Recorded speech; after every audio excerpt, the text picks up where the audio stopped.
Life is a circus, and this is The Circus Life. I'm your host, Justin Trawick, and across the room from me, behind a pane of glass, operating all the buttons and levers and pulleys and switches and the board is Sean Russell, my podcasting partner for The Circus Life. This is our third episode, and this has been a long time coming. Sean and I have been working on this for about, 4, 5, 6 weeks, and it's really exciting to be back here again in the full swing of things. You can find us on Facebook.com/The Circus Life Podcast, Twitter and Instagram at The Circus Life DC, YouTube.com/The Circus Life Podcast, or just simply by going to thecircuslife.com. And finally, subscribe to us on iTunes with the iTunes Podcast app. Our sponsors here are Q Recording Studios, where we do our show once a week and release our shows on iTunes every Tuesday morning.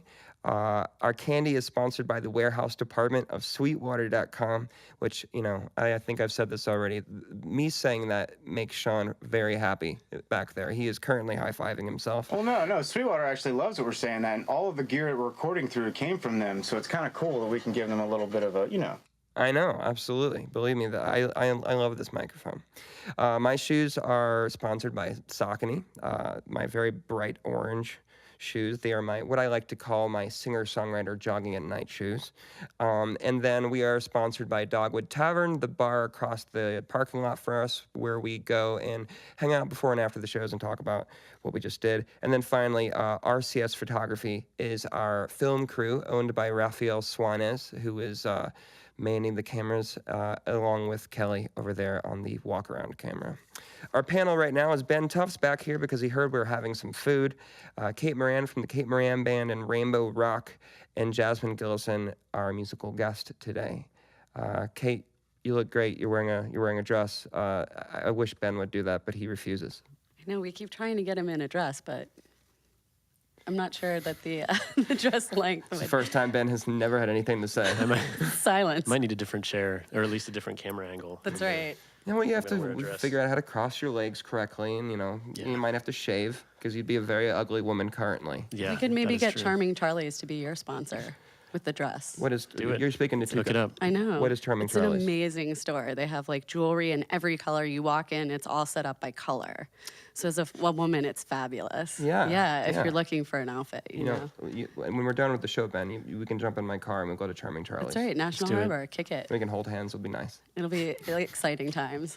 Jasmin, what's going on in your life? You are dressing currently today like the angsty, struggling artist. You're very, very black clothes. Don't let her fool you. She can rock some stuff. I'm in mostly black today with my sneakers. That's right. Yeah, but I love colors as well. Yeah, you like colors? I do. This is perfect. My room is full of colors, rainbows. It's amazing. Excellent. You should attend Kate's children's band, Rainbow Rock. Rainbow Rock. I will. You would probably enjoy that. I plan to. That's right. So, Kate, I know before the show started, you were telling me that there was something apparently left unfinished that you wanted to hear. This is true. I would like to hear about the JT Tufts throwdown that occurred, because you started the story in the last podcast. However, I don't remember hearing who won the throwdown. Well, we basically got... I think we got face to face with each other, but we did. There was never actually any contact. I think both of us are I'm too much of a wimp to actually throw the first punch. But we were both pretty upset. I think I was more upset than Justin. We got to that point where, when two guys are trying to out-scare each other and they get chest to chest and face. This is what I was trying to imagine. The two of you actually throwing down. No. It was I know exactly where we were. We were in the basement of the Richmond Flying Squirrels stadium. Mm-hmm. We were parking our cars and about to load our stuff into the elevator, and I made some sort of comment like, I can't see the two of you ever it would have been. down. It's probably way better in your imagination than It it would be is, in real life. really, if yes. either of us have ever been in a real fight. Whoever had thrown the first punch would have thrown the first punch, and then immediately just probably would have injured some our hands, part, which we need to play music. So you were definitely so angry that you really did chest up to me. And you put your nose right in my nose, kind of like, and you cocked your head, kind of like really, you want to do this? back. One of those wrestling shows. Yeah.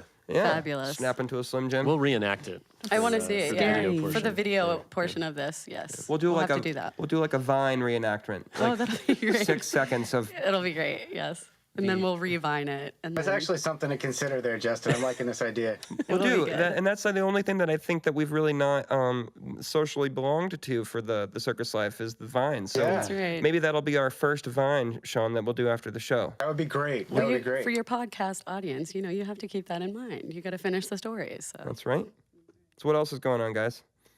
I want to personally say that, and this literally just happened to me, and I was fuming in the car on the way here, and this might be just my own ego, but especially for you and you, Kate, well, actually all of you, I personally hate when I'm talking to a person and we're talking about some sort of opportunity, like booking a band or like putting your music on television or something like that, and people use the word pass. Like I'm gonna pass or pass. I don't know if it's me just being just easily upset or something, if everything's too much maybe about me in my mind. But when I write somebody or they write me back in an email and they write pass, like I'm gonna pass on this or something. The reason why I'm saying this is because someone emailed me today about a possible placement for a song on a television show, which I was excited about. But it's happened so many times over the years where somebody's offered and then it's never worked out, that I've just begun to, just know that it may not work out. But the person offered it to me today, and I wrote back and I said, here's a song that I think would be a good fit. And she wrote me back a few minutes later, and she said she thinks it's a good song, but she thinks that it might not be the right fit. And at the last word of the email was pass. And Wait, just that, like Just pass. capitalized pass? Just in like the- pass. she literally wrote pass. And Like it's a game show. or it's something. not like I emailed her and been That's like, that's just weird usage. But yeah, Yeah. I can see why you might be I just upset. found it offensive. It was like, this was your idea, That You does make it a emailed me- little weird. You emailed Yeah. me offering this. I'm totally okay if the song doesn't work for what you're trying to do. But think of a nicer way to put me down after you got me going, It's a little surprising to It hear you say is. this, because for somebody who's pretty successful in the area, like I know lots of singer-songwriters, and I'm just a drummer. I just wait for the phone to ring. But I feel like you have to get used to, you have to figure out how to handle a crushing amount of rejection as a original artist in any market. But I feel like especially in this one, so it's a little surprising to me that upset you, except for the fact that they contacted you first. But I think the wordage is just like whatever. I've become okay with being let down, and maybe being let down is the wrong word, but I've become okay with the idea of things just unfortunately don't always work out. I used to get really excited about every opportunity, and then I realized that you can't, because it's so easy to get disappointed in the career we've chosen because things don't work out. So what I attempt to do is I attempt to build up as many cool opportunities as possible and hope one does.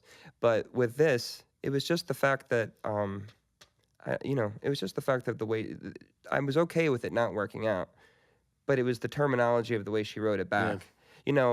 Granted, I understand the term pass, because the term pass is a definitive term that means this is not going Thanks, to work. but no thanks. Right. Yeah. But even if somebody wrote that, I would probably get chest up to you, put my nose in your face, and be like, "What the hell?"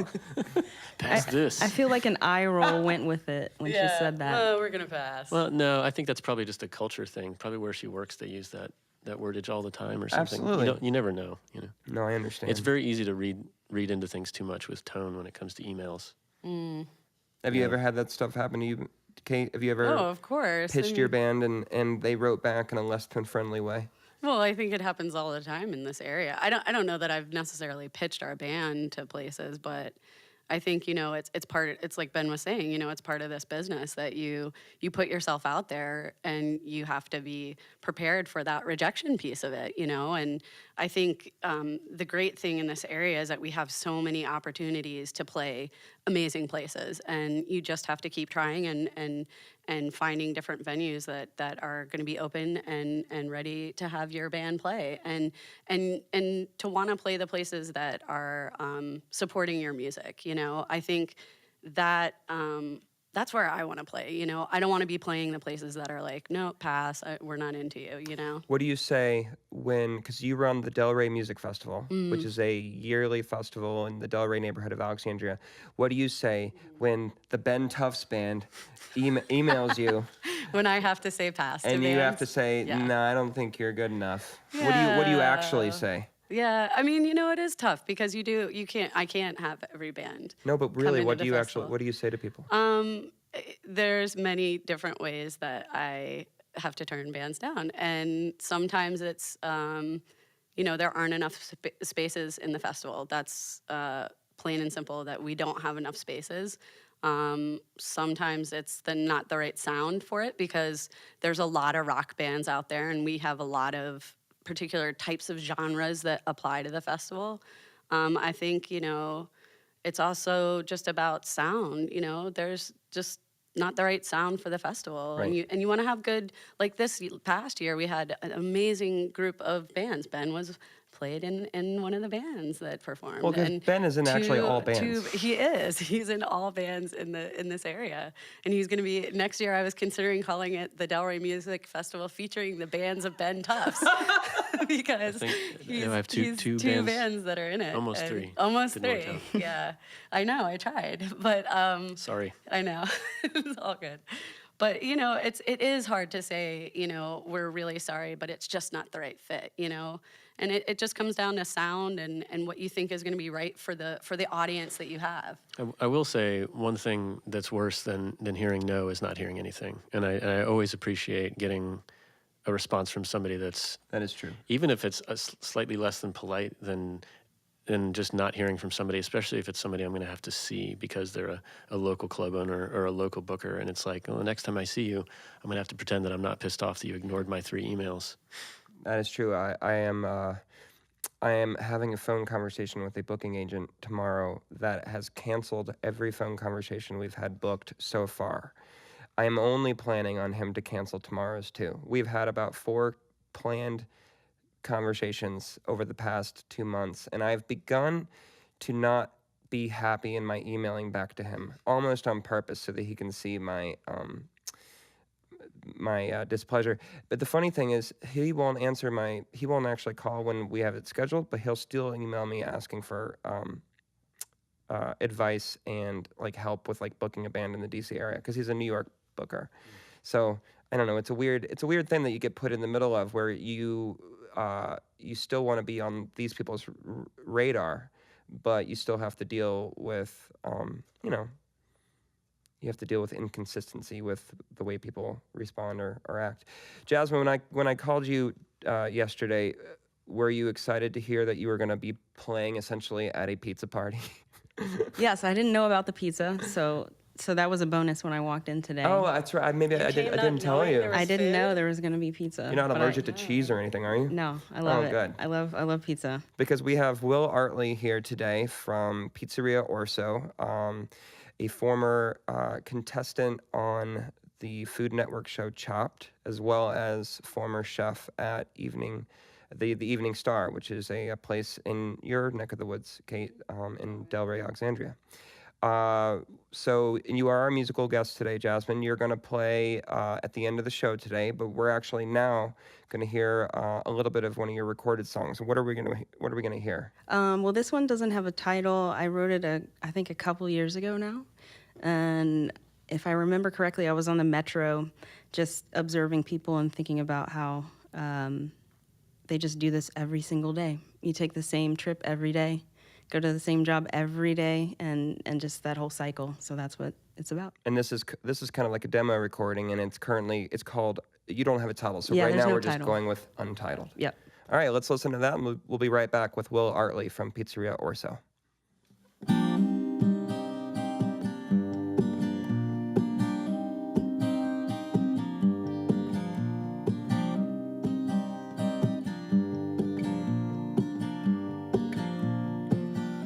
Colors, ticket stubs, passport full of stamps, but whenever I don't feel like it, this big cloud tells me I can't.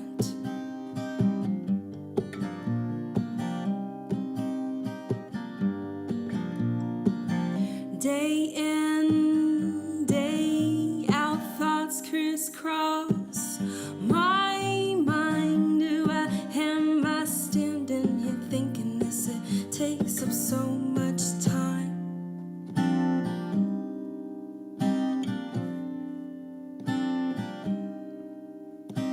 It's a big gray shadow, this thing that we do, like the the suits and the skirts, yeah, I'm sick of those too.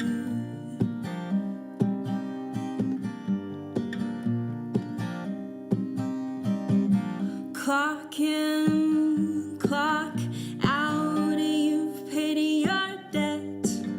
No, who would be happy? Davy Jones, I bet.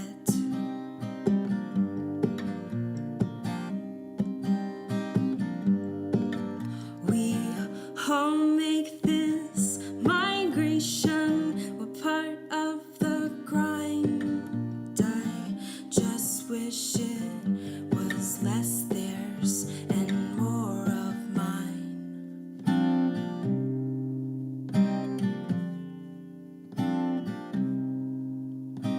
It's a big gray shadow, but I'm not colorblind.